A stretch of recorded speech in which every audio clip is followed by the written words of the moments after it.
Welcome to Real Estate in Real Time. I'm your host, Woody Zimmerman, here with Mark Skibowski of Remax Lakes. Welcome to the show. Here we are. Good morning. Good morning.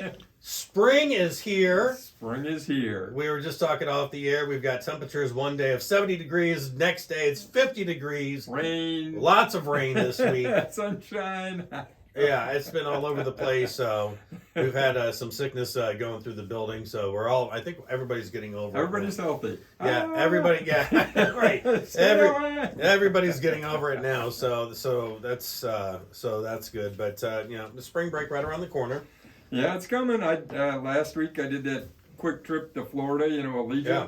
How Out was of it? South Bend. It was good. 80-some degrees, can't complain. All right. Got some exposure to the sun, not a whole lot, but a little bit of burn. That's me. Burn tan. That's where it's got to happen. That's why skin cancer. Right. Get checked annually, right? Yeah. There's my public service message. Yeah, no, you're Go right. to the dermatologist and get checked annually. I've had numerous things cut off me. So there you go. You're absolutely right. And wear sunblock. Yes. Yeah. Well, I'm going to Florida here in 1 week, and so I start out with 50. Yeah. And then I can move to 30, and then maybe the last day 15. But yeah. I keep 50 on all the time because my wife hounds me and makes me. So yeah. Well, probably a good idea. You've been through the Probably a good idea process absolutely. before, so live and learn, I guess. Live and learn. So. All right. What's on the docket for today? So we're going to talk about affordability. Oh, there's been a lot of discussion.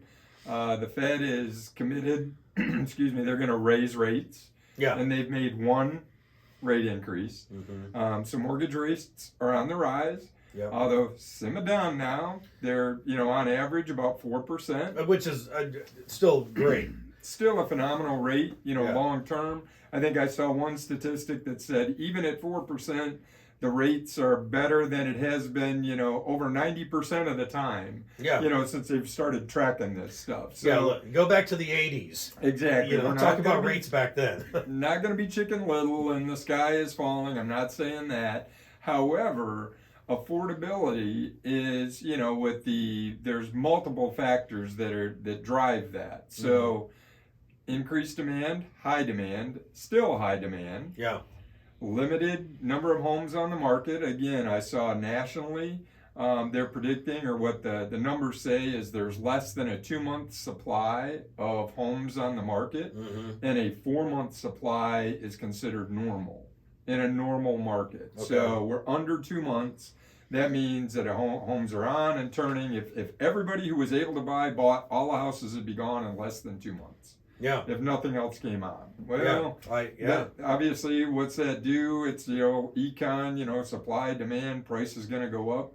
And they have continued to go up. Mm-hmm. So for the people, and, again, I talk to folks all the time, well, I think this market's going to correct. Well, even Nostradamus was right occasionally. Yeah. If I throw enough predictions out there, it's going to be right occasionally. I just truly, in my heart of hearts, don't believe we're going to see a fall off, a crash like we had in 08, 09. I mean, the indicators are not there. The economy's in a different position than it was. Financing things are different than it was. So the key piece for people that are looking to buy is, in fact, that affordability. It goes back to examine your why. Why am I buying? Am I buying just to take advantage? No, because the prices are high. Mm-hmm. Is it a short-term thing? No, because you're buying at the peak. Long-term, if you're going to hold that property, it's not going to hurt you at all. Right. Realistically, are you overpaying? Yes. If you're selling, you're getting a premium for the sale. If you're buying, you're paying a premium on the buy side. Mm-hmm. That's the market. It's not me making it up. It is what it is. Right. That's the way that it has been for a couple of years now. So, but affordability is definitely going to impact, and it really hurts the folks who are buying first-time homes. Yeah. Right? Because normally those folks are, maybe they aren't as set financially as people that are selling their first or second home and buying another one or buying a second home. Right. Financially, they're not in the same position as somebody who's buying that more expensive home. Mm-hmm. Well, as prices have risen, and now we're seeing interest rates rise, the cost of financing those homes for that buyer is significantly higher than it was. You compare a 3% interest rate to a 4% interest, that's a significant price increase in your monthly payment for the same house. Right. Right? That's so true. So your payment's going up because the interest is going up. But your payment's also going up because that house that was, $100,000 is now $110,000 9 months later. Because rates are rising. I mean, home values have appreciated 10 to 15% year over year. So affordability, that is the buzzword that will continue to be the buzzword all this year. Yeah. In fact, a lot of the national media is picking up on that. Right. They're saying the same thing, the housing market, and everybody's predict the crash. Well, I'm on the flip side of that. Let's not predict the crash. Let's have a soft landing to where prices don't continue to skyrocket. And people can get into homes. If you need to buy, it'd be nice to find something out there to buy. Yeah, I was just watching the national news this past week, and what you just said is exactly what they just said about that 2-month supply. That there's just not enough homes out there, and they're trying to build more homes, but because of the material shortage and so forth, they're just not able to do that. And Right. so I think you're spot on. It does come down to affordability. So we're going to talk more about this right after the break. You're listening to Real Estate in Real Time. All right, welcome back. You're listening to Real Estate in Real Time. I'm your host, Woody Zimmerman, here with Mark Skibowski of RE/MAX Lakes, and we're talking about affordability. Affordability. That's going to be the buzzword all year long. It is. And, as I mentioned, the Fed is planning to raise rates throughout the year. So just don't freak out as mortgage rates start to move up. They aren't a direct reflection. If the Fed raises that interest rate that they charge banks to borrow money a quarter point, doesn't mean mortgage rates are going to drop up or jump up a quarter point. What it means is you need to stay in touch with your loan officer, with whoever you've selected to help you. Again, getting back to that pre-approval, have a relationship with that lender.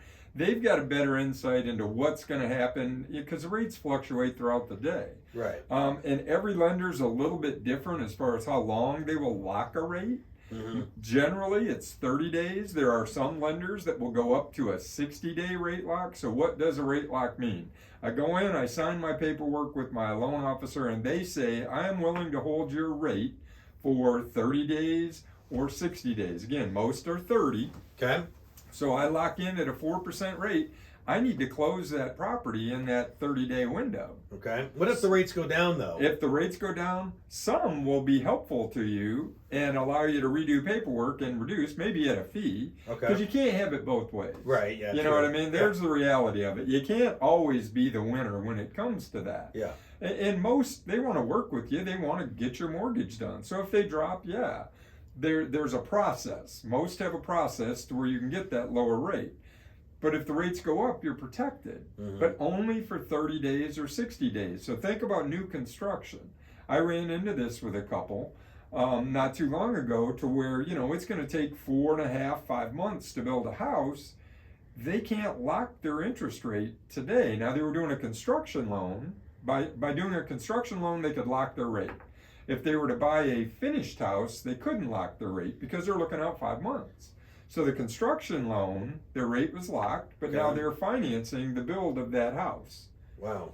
So there's so many balls up in the air, right, and things. That's why it's important you have a relationship with your lender, so they can advise you the best program for you to use in order to do whatever you're trying to do, whether it's build or buy.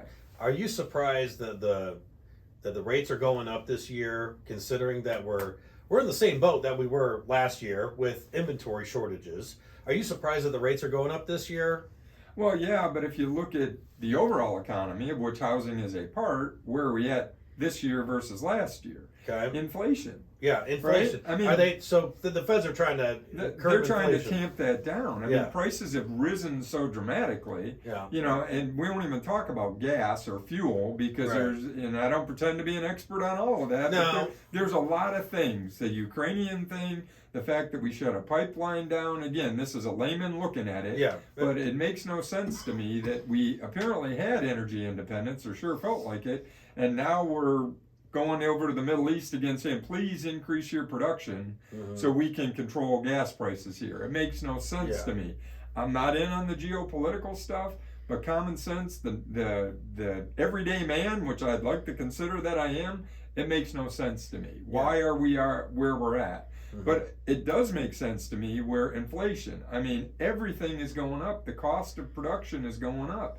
Whether it's farm goods, whether it's building materials, wages have increased, all of those things have happened. The providers have got to pass it on somewhere, and it's come to us, the consumer, because demand has been so high, prices are going up. Now, this is supposed to be about housing, but how do these other pieces impact housing? Well, they do. If you're spending more money on a car, if you're spending more money on fuel, if you're spending more money on food, you have less dollars to invest in buying a home. Yes. Because your overall costs are there. Add to it now, housing prices have increased dramatically. Mortgage rates are going up. The intent of the Fed by raising the rate is to hopefully simmer down some of that inflation. Some of that. Because it starts with the housing market. I mean, in my eyes, I guess. It definitely impacts. You know, it starts with, I mean, I see it with the housing market, then the auto industry, and then things trickle down. Right. And then things fall into place. But, I mean, that makes sense. So they're trying to slow down the rising prices of homes. Right. It does make sense. Homes, everything. They're trying to reduce demand so that prices start to stabilize. But, you know, there's so many worldwide things that are taking place that are impacting what's going on here. Oh, and by the way, we've been in a pandemic for 2 years. Yeah, right. So people have been locked up in their houses. You know, granted, the last year it's definitely eased and we're out doing a heck of a lot more than we did in 20. Right. But there's some pent-up demand. And the government stimulus that went into the economy. The amount of money that got pumped in, and it sounds like we're doing an econ show, not real estate. Yeah. But the fact is that impacted. There was a lot of disposable dollars that people went and spent. Now, many people needed it to live on. I get that. And that was the intent. But there were a lot of people that got stimulus and didn't have to have it and have spent it, driving things up. So yeah, I got a buddy that works over at Sweetwater. He's like, yeah, we sold a lot of $1,400 guitars that month. You know, but you know, because a lot of people didn't need the money. Didn't need the money and they spent it. Yeah. So it's, but affordability, like you said, affordability is the key word, and we're going to continue to watch that. If you have any questions for Mark, definitely email Mark because. We can answer those questions. Absolutely. We'll get you the answers, whatever they are. Here on the air. So, definitely going to be the buzzword for the year. Mark, your contact information? Sure. The website's lakes-realtors.com. Phone numbers 574-834-1233. Can always email me, Mark Skibowski at remax.net. That's not .net, not .com. Yeah. Okay. Watch us on YouTube. Videos will be uploaded. Okay, sounds good. You've been listening to Real Estate in Real Time. Have yourself a wonderful weekend.